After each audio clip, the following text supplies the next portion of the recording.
Triple S entertainment சேனலில் பார்க்க இருப்பது தன்னம்பிக்கை பற்றிய சில சொற்பொழிவுகள். தன்னம்பிக்கை என்பது தன்னை தானே நம்புவதும் நம் திறமையை நம்புவதும் ஆகும். தன்னம்பிக்கை உள்ளவன் வாழ்க்கையில் எதையும் செய்ய தயங்குவதில்லை. தவறவிட்ட வாய்ப்புகள் குறித்து வருத்தம் இல்லை. தன்னைத்தானே குற்றம் சாட்டும் எண்ணங்கள் இல்லை. வாழ்க்கையில் தன்னம்பிக்கை மட்டும் இருந்தால் எந்த ஒரு செயலிலும் வெற்றி அடையலாம். யானையின் பலம் தும்பிக்கையிலே, மனிதனின் பலம் தன் நம்பிக்கையிலே. பிறர் மீது நாம் வைக்கும் பற்று நம்பிக்கையாகும்.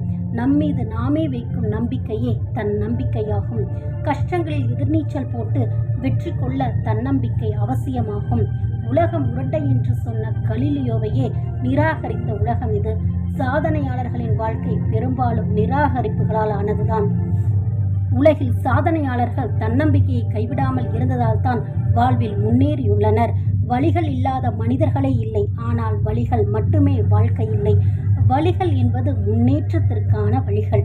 தன்னம்பிக்கை உள்ளோர் இவ்வுலகில் தோற்றதே இல்லை. தாழ்வு மனப்பான்மை தன்னம்பிக்கையை தொலைத்துவிடும். வாழ்வில் முன்னேற தன்னம்பிக்கை தேவை. கஷ்டங்கள் மட்டும் இல்லையெனில் போராடும் எண்ணமே நமக்கு இல்லாமல் போய்விடும். வெற்றிகளில் சிலவற்றை பெற்றுக்கொள்ளலாம், தோல்விகளால் பலவற்றை கற்றுக்கொள்ளலாம். ஆனால் தன்னம்பிக்கை இருந்தால்தான் தொடர்ந்து முயற்சி செய்ய முடியும். தன்னம்பிக்கை என்பது விருப்பம் அல்ல, ஆனால் அவசியம். நம்மால் முடியும்